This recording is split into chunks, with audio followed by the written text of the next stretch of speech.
So, hi, welcome to What's Your Story? And today's guest is Aida Poppleston. Now, Aida is a long-standing friend of mine, and I'm really thrilled to be interviewing you today, Aida. So we're going to start off because you have such an interesting story. Because you're not from the UK, are you? You are I'm not. No. So let's start with that, and then we'll work forward to where we are today. So, Aida, where were you? Where are you from? I was born in New York, but at the age of 2, I moved to the Dominican Republic, where I grew up with my grandparents. And my formative years were spent at the Dominican Republic, and that was formative in every way, just educationally, culturally. A lot of my values are still from the place I grew up, in the era I grew up. And then from there, I moved to El Paso, which is a border city in Texas, between the States and Mexico. And I remember that I lived with my uncle, and he had a shop downtown, and you would come out of his door and look left, and you could see the bridge that went over the border. So to me, that was super different, because once I went to the Dominican Republic, I had never left the Dominican Republic. And how old were you? I was 19. 19. So were your grandparents still alive? No, once my grandmother passed away, I went to live with my uncle. And because of the way that I had been raised, I really didn't have, I wasn't a 19-year-old as 19-year-olds are now, where they're independent and they're living on their own. I wouldn't have been able to pay a bill. I didn't know how to do any of that. So then, after living with my uncle for 3 years, I transferred to the University of North Texas, which is in the north of Texas. And quite interestingly, it's quite a different culture between the south of Texas and the north of Texas. So Denton is, if you imagine a triangle, it would be the top of the triangle, and the bases would be Dallas and Fort Worth. So you had access to cities, but it was a tiny university town. I know it's grown now, and there are some institutions of importance and gravitas in Denton that were not there when I was there. And what did you study? So when I was in the Dominican Republic, I did a couple of years of law school. But when I went to the States, I thought that I wanted to remain doing law. So in El Paso, I did about a year of business school. And even though I did very good in accounting, I don't remember, but I did. It wasn't my thing, because I think I was trying to conform to expectations of other people rather than finding what I really wanted to do. So in the States, instead of going directly, at the Dominican Republic, I went directly from high school to university, to law school. In the States, you had to do a degree and then go to law school. But about a year into it, I just thought, you know what, I love acting, and that's what I want to do. So I changed to theater school. And then from there, I went to the University of North Texas in Denton, finished my degree. And when I finished there, then I went back to New York, where I lived for about 8-9 years. And were you working in theatre? Well, I did some theater. I did some further training. I did some theater, but it's New York. You got to pay your bills. And I was completely on my own. I depended completely on my own. So I ended up having to do, office work. So I worked for, I used to work for the Cross-Cultural Affairs Department at the New York City Department of Health. So that was a department in charge of all the health messages, like lead poisoning or whatever, or AIDS or whatever was going on. We were in charge of translating it into as many languages as possible to then post on the subway, street signs, bus shelters. Yeah. So it was actually quite more interesting than it probably sounds. But I didn't know this about you. I didn't Did you know. No. So to me, you've always been a chef. And I knew that came originally from your grandmother's influence, because she was a great cook. Yes, she was a great cook. back home, our main meal is midday. So I would, weekends, I would sit at the kitchen table with her. She would tell me about her life, or she would be singing like old songs. And I would be there, you know, traditionally we use mortar and pestle every day. So I would be the one peeling the garlic and pounding the garlic with the pepper and, you know, whatever. And I was always there. But then at one point she got ill and it fell to me to do the cooking. So, you know, I hadn't formally been told this is what you do, but I had seen it. And for me, the best thing growing up was playing or pretending to cook, or, you know, we had access to things where you could cook, you know, you would cook beans for like 17 hours in a little hibachi kind of thing. So it's always been something that interested me. So when did you start to do that? Did you do that in New York then? Sorry, I know I skipped, but... No, that's absolutely fine. There's too much to cover. Yes, in New York, because I was interested, in New York, some friends put me on to other friends so that if they had a party or they had something and they needed someone to come and cook or provide the food or come and arrange everything, they would call me. And then the year I got married, I decided to go and train at the French Culinary Institute in New York, which no longer exists, but was a fantastic place because I went and did a certificate in basic French culinary techniques. Wow. And that was a great base. It's not because I couldn't cook before, but sometimes you do something and what you need is the armature, you know what I mean? You need the skeleton of it in order to then be able to firm it up and then build on it. And that's what happened. So then I did that. And then when I came to England, I went to Prue Leith School of Food and Wine. Wow. Yeah. That sounds very posh. Well, it was, and I wish I would have done like the whole 3 years, but I just did sort of the advanced certificate because I had already done some training and I had a bit of experience. And on that, when I started doing that, then I got pregnant with my first. So always very busy. And then you decided to start your catering company, which is Little Cravings. So after I had my second child, because remember, I got married, I came here, I really didn't know anybody. And regardless of the fact that I come from America to England, and on the surface, culturally, there shouldn't be that much adjustment. It's huge. It's massive, yeah. It's huge. We tend to think because we can speak the same language, but it's not even the same language, is it? Because there's different kind of interpretations on things, yeah.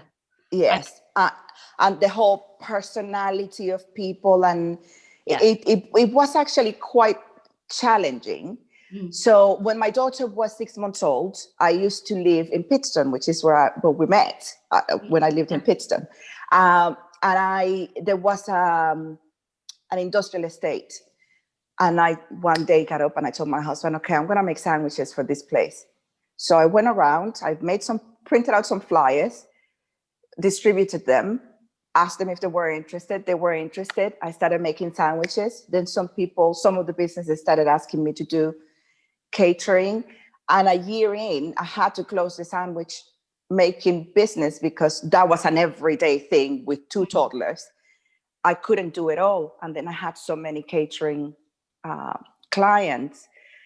So that's how I started it in this country, that And then you started, I know you did some lovely catering for me, and you also then worked with some celebrities, and then you started the wedding catering company. Yes. So then it became, I will do everything. I've always been very honest with my clients, and, I will give you my best. I and I will break my neck to just give you my best. There are some experiences I haven't had. I've never worked in a restaurant environment, so I don't know what that's like, But if you want me to give it a go, I will let you know. I've never done it, but I will give it a go, and I will invent a way of making it work. What I've always loved is the way that you describe your food, because you know, when you're talking about it, I don't know if it's the accent as well. I think that helps, but it's like you're talking about it and you just say, oh, this sounds amazing. Oh, because I love it, because when I'm telling you about it, I'm tasting it. So it's not just words. It's like I'm giving you I want you to taste it along with me.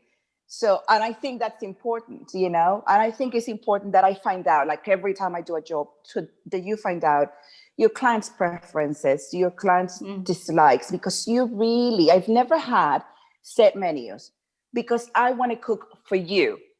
If you want a set menu, supermarkets are doing great stuff right now. What you're going to get from me is going to be not only the food, but you're going to get my soul. You're going to get everything, because I don't work. I do what I love. Yeah, so I mean, it really is. You really are an artist of food, I would think. That's what I would call you, because you create it and you put it together, like you said, to suit. You couldn't. I mean, I've been to other people's parties that you've catered for and said, Ida, I love that, and then you've said, yeah, but all the other things you wouldn't like. All the other things you kind of pick, like you said, you can choose the things that you want, or you're very good at suggesting things. I remember that too, that you'd come up with some really fabulous menus and things. Thank you. Yeah. Because at the end of the day, I'm working for you. You have to be happy. You know what I mean? I'm making it easier for you to have an event without having all the stress. I'll stress for you. And all I want you to do, I want you to be a guest at your party. I want you to sit down. That's what you said, meal. Yes. Yeah. Because otherwise, what's the point? Yeah. And I work best. Like for me, you work great because you just let me be. It's not always that way. Sometimes people are on top of you, and then it just affects your energy, I think. And I think cooking is all about energy. If you're not in a good mood, the food is not going to taste the same. So if you go into a place and they let you be, even if something goes wrong, the solution will come easy. Because at the end of the day, I'm not perfect. Things are going to go wrong every once in a while. But if you're allowed to just find the solution and just be open, you're not going to be disappointed. It works. No, never been disappointed. So tell me what happened then. So you're doing the wedding business, and then COVID came along. I'm imagining that was a massive blow, but actually it's got an upside. But tell me about that first. Well, it was. I was working as a duty manager at a manor house. And then I was doing my catering. So, I'm always busy. I'm always doing one thing or another. Yeah. And all of a sudden, all of my venues of income have closed. Everything. There's just nothing. So I signed up with a temp agency, and I started doing, for a long time, actually, during lockdown, I was managing a cafe a couple of days a week in a retirement village. So that was lovely. And I loved my residents, and, I always pushed the envelope. I bet they loved you. Yeah, I bet they did. I bet they did. I was always asking them what they wanted to do. But then what came out of that is this YouTube channel. Well, for years, I've been wanting to do YouTube, but I've always been a bit intimidated. You're putting yourself out there. And I decided, you know what? People right now need a bit of entertainment, some interesting recipes, some easy recipes, some inexpensive recipes. So I decided to go for it. So I just started a YouTube channel. I also have a TikTok channel, which is very recent and very hip and happening. Gosh, you have to tell me about that. Yeah, so I am loving it, because I love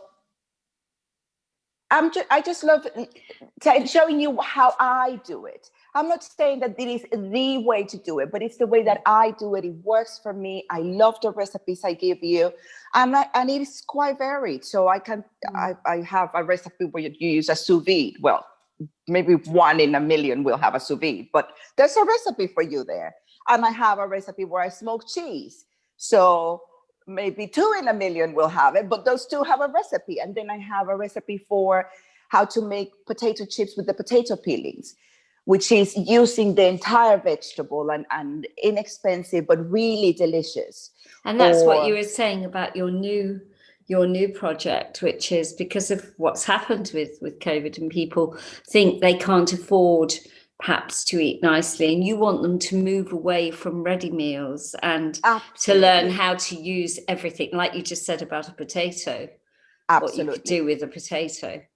I am the person who saves the vegetable trimmings. Like, you know how you use broccoli and most of us just use the florets and leave the trunk. That's vitamins, that's minerals, that's nutritious. And we're just putting it in the rubbish. I'm the woman who has a box in my fridge full of the asparagus bits and the green bean bits and the broccoli bits and that bit of onion that I didn't use. And then at the end of the week, I make a delicious soup, and we can have that with some crusty bread. I have a recipe of no-knead bread. In 2 hours, I have bread, and I can decide that day, okay, we're going to have soup and bread. I'll make the bread. I'll make the soup. Done. And it's nutritious. Yeah. It's delicious, and it's easy, and it's inexpensive. And there's no reason for us not to be. Things are tough, and they're going to get tougher.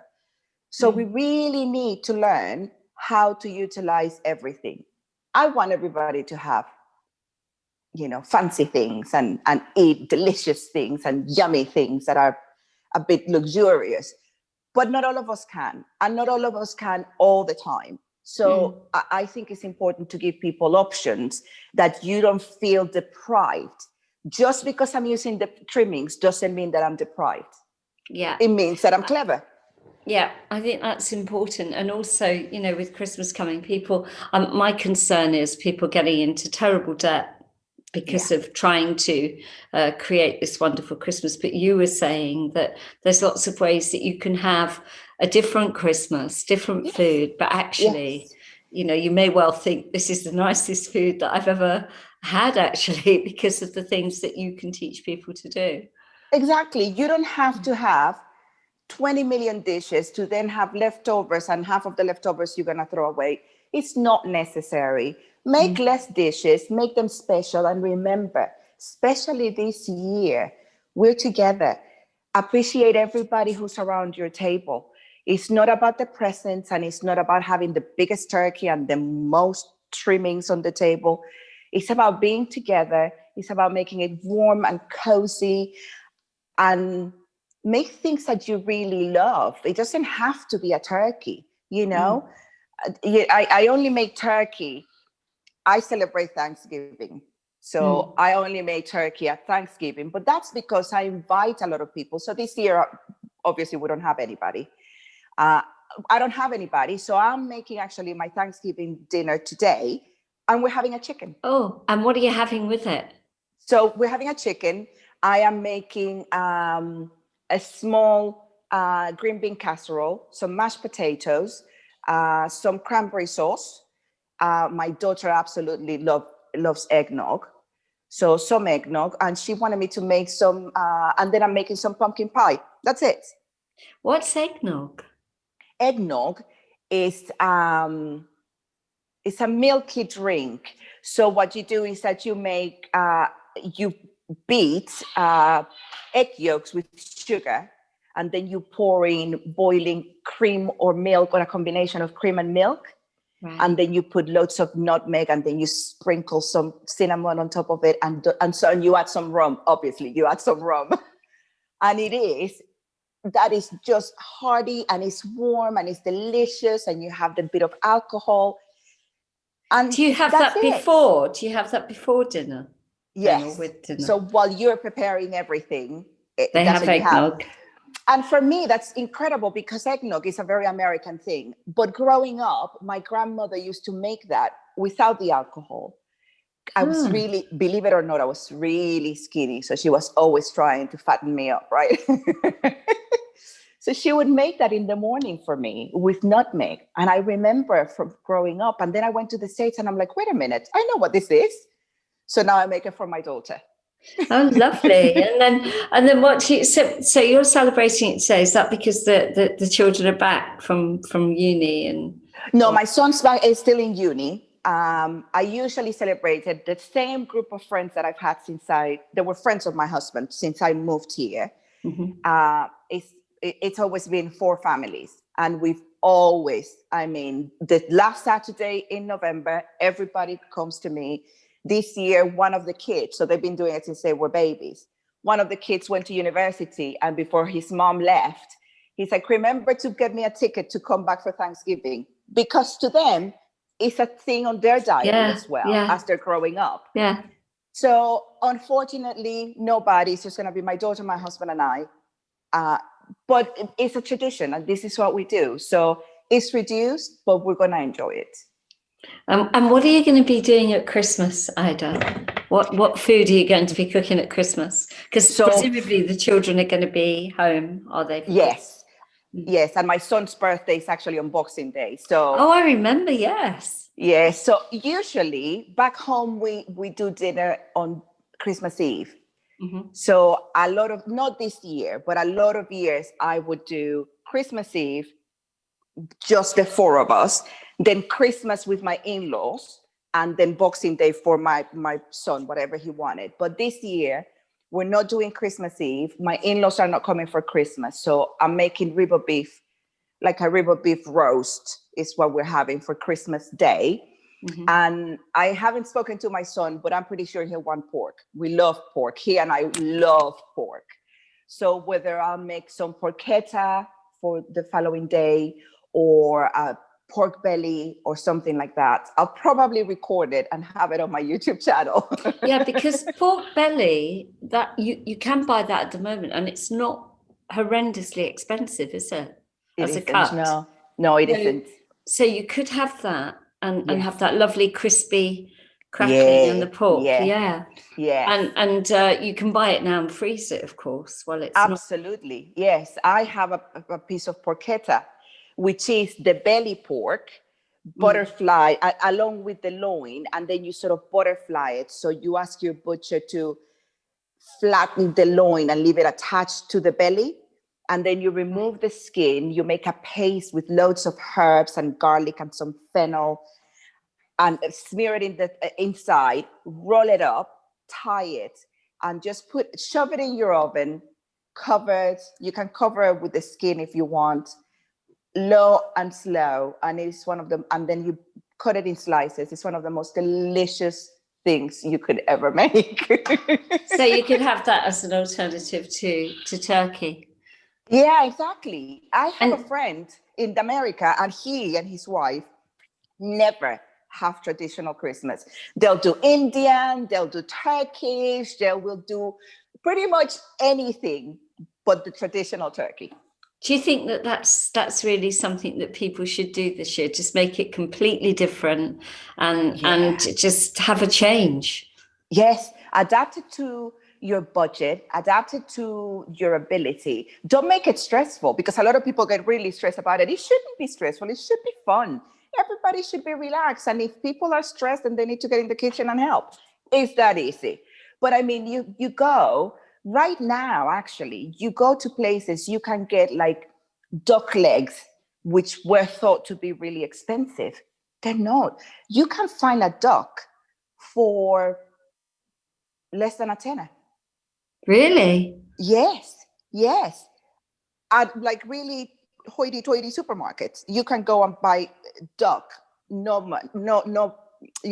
money. So you could do something like confit of duck leg. You salt your duck legs for a couple of hours. You make a mixture of maybe garlic and thyme and salt, and you rub that all over your duck. You can prick the skin, and you leave it for a couple of hours. You can leave it overnight, but you have to be careful because it absorbs too much salt. And then you can you rinse it out and you get duck fat. If you don't have duck fat, just put it in the oven and let that fat render. Or sometimes those pieces have hanging bits of fat and you can render that. I use that, or you can use olive oil. Put it in a low oven and leave it there for a couple of hours, 2-3 hours. You take that out, and you can do that ahead of time. Put it all in a glass container, cover it with its own fat, and put it in the fridge. And then on Christmas, just take it out, put it in a baking tray, and just roast it. You're done. Some potatoes, Wow. some vegetables, easy. And it doesn't have to be expensive, and it is impressive. Really? Yeah. So are you going to, on your YouTube channel, are you going to have all of these things? I'm going to have some of those things because unfortunately, I didn't prepare. Honestly, I just didn't prepare well enough to do that ahead of time. This week, I'm having my Caribbean rum cake recipe out for my viewers. And then I'm thinking of doing that duck confit the week after. But so is Caribbean rum cake, is that going to be quite expensive for people to do? I think it's sort of middle of the road, and it depends on the rum you use. You don't have to use expensive rum. It is dry fruits. You have to macerate them in the rum. I make it with rum, port, and brandy. If you only have rum, you only use rum. My thing, the one thing that I like doing is I don't want people to be stuck to, oh, you got to use this ingredient, this ingredient, this ingredient. I like flexibility. Use alcohol. I don't care what it is. You know, macerate your go fruits in your in cupboard there. And literally get out what you've got and Exactly. Exactly. Because and be experimental. Is that what you're encouraging? Be experimental and use what you have, or what you prefer. You might not like the taste of ports, but you prefer sherry. You might not like brandy, but you like cognac, or you like something else, whatever. And you could cut out the alcohol altogether and just make the cake. And if you do that, you can then soak it. You don't have what you can do. You can warm up some orange juice and soak your fruits overnight to plump it up. You know, so it's just looking for that kind of alternative, because you want them to be plump. Make it, and then you can. And then, so I made it. And then I'm just feeding it. What I was going to say is, you know, I think there's something about being very afraid in the kitchen. Like you've got to stick to, you've got to stick to the recipe. But actually you're saying, no, be creative. Yeah. And try to think of alternatives. Don't be afraid of, you know, like you said, you're having of using substitutes, whatever meat you can get, because it isn't really about the food. It's about some of it is about presentation, isn't it? And being happy, and that will come out in your cooking anyhow. And everybody kind of being together, which is really important. Even if small. If nothing else, the one thing I've learned through this experience we're all having is the value of true relationships. You know, it's the value of the people who care about you and who you care about. In a way, I think this experience is a cleansing experience, because the people who matter and the people who I think are meant to be in your life are in your life. The rest have fallen by the wayside, because right now we've been forced to streamline in a way. Because you know, you can only choose. You have to actually choose who you're going to be with. You know, it's been a very interesting year, and I think this, you know, it's not going to be the same Christmas. Don't dwell on that. Dwell on what you've got and what you can do, and revel on that, and just love that, and don't worry about it. We have no control on many things right now, so we have to make the best of it. So, and just talking about your family, because you have got family in the States, haven't you, still? Yes, I have family in the States, at the Dominican Republic. I have family in Canada. How are things in the States for your family at the moment? Well, in New York, they seem to be okay. In my family, I think there's been 1 or 2 cases, but they're fine. But everybody is, on high alert and very careful. And they actually think that New York might go into lockdown again fairly soon. So they're doing fine. The Dominicans seem to be all doing fine. I haven't heard of any cases from them. And that's my family, good. Yes, because the Dominican is quite, Santo Domingo is quite crowded as a city. So, transmission is going to be quicker. And then my family in Canada, they're all fine, thank God. And they're doing really, really well because they do. My cousin is one of my cousins, and she has a YouTube channel, and she does loads of mask tutorials, and she sells loads of masks. So this pandemic, really, they were able to turn their lives around. And it just shows you about resilience and about inventiveness and about, finding your way in this mad world we're living in. And being creative. Yes, and like absolutely. You say, working with what you've got. Absolutely. Yeah. And do what you can. Yeah.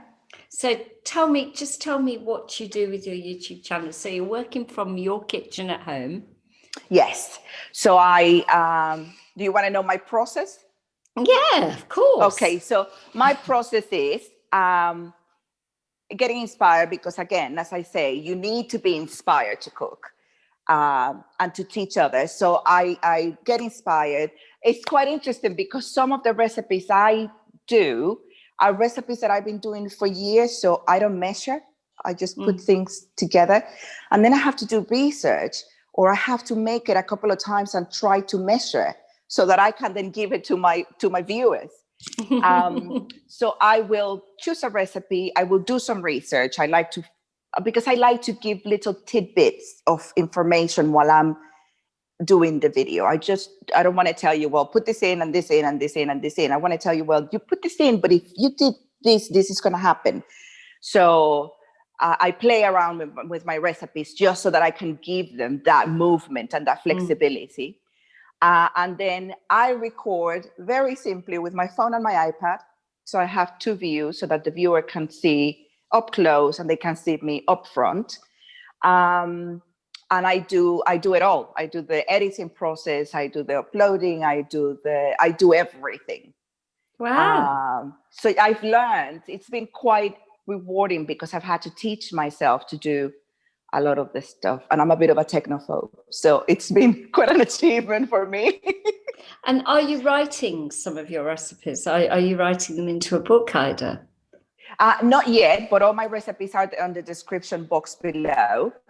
But my dream would be to do a recipe book that encompasses a bit of my life and a bit of some of my recipes and where they've come from. So the stories, which makes you unique, because quite often when you're cooking, you'll talk about the story, won't you? You tell a story. Yeah.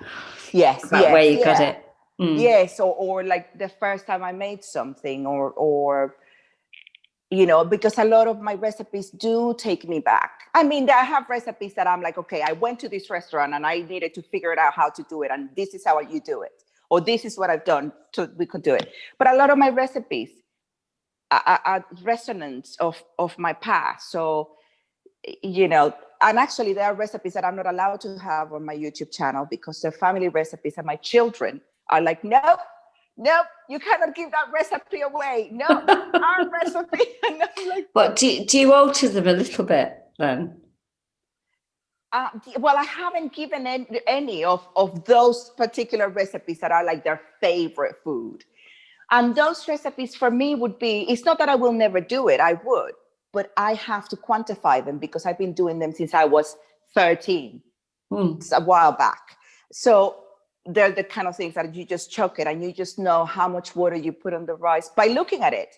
So sometimes somebody tells me, how do you make rice? And it's like, it's really simple, but how do I explain to you what it needs to look like? So you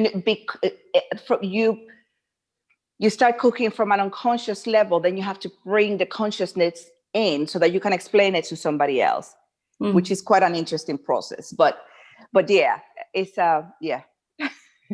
Well, I mean, it sounds really good. I know that you're going to be also doing some radio. I mean, it's a long time since we heard recipes on radio. So you've got a new radio show coming as well, which I'm looking forward to listening into. Yes, and, I mean, talks for it. And it's going to be so weird because on my YouTube, I can show you.